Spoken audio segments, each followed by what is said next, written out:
Hi mga kapartners! Marami sa atin ang natatakot bumili ng lupa dahil baka peke ang nagbebenta o hindi tunay na may-ari. Kaya importante ang bagong ruling ng Korte Suprema na nag-invalidate ng isang bentahan kasi alam mismo ng buyer na hindi tunay na may-ari ang nagbenta. Ano ang nangyari? May 2 lote sa Tacloban na minana ni Adolfo de Guia.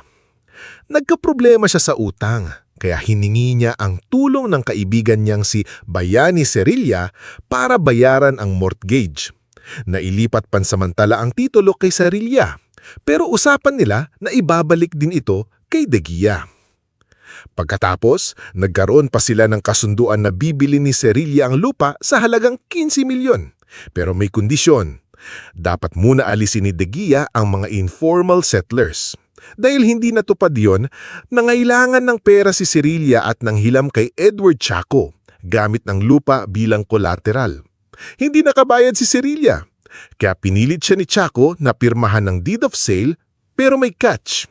Sinabi pa ni Cerilla kay Chaco na hawag mong ilipat sa pangalan mo. Pero nilipat pa rin ni Chaco. Nang malaman ito ni De Guia, agad siyang nagdemanda. Ano ang sabi ng Korte Suprema? Una, walang tunay na intensyon na maging may-ari si Cerilla. Parang accommodation party lang siya. Tumulong sa papeles pero hindi siya ang totoong may-ari. Ikalawa, walang authority si Cerilla na ibenta ang lupa kay Chaco. Ikatlo, si Chaco ay hindi innocent buyer. Bakit? Kasi nga alam niyang may kasunduan na sina De Guia at Cerilla. Nakita rin niya sa titulo na may naka-annotate na adverse claim si De Guia.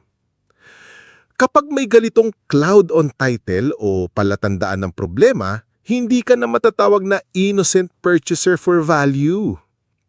Ang leksyon dito mga kapartners, check the title carefully. Kung may annotation o adverse claim, huwag basta bumili. Tandaan, ang tunay na may-ari lang o authorized person ang pwedeng magbenta. Kung buyer ka, dapat wala kang alam na issue o defect sa titulo. Once na may duda, hindi ka protektado ng batas. Kaya kung bibili ka ng lupa, huwag lang magtiwala sa papel. Alamin ang buong istorya ng titulo. Andito ang Philippine Property Homes, handang tulungan ka mag-due diligence kaysa mawalan ng milyon-milyon. Kaya if may mga concerns about real estate, you can message us at comment lang. At kung nagustuhan mo ang topic na to, don't forget to like, subscribe, at i-follow kami sa YouTube, Facebook, TikTok at Instagram ng Philippine Property Homes para updated ka sa real estate. This is Rald from Philippine Property Homes, your lifetime partner in real estate service. Kita-kits sa susunod nating video.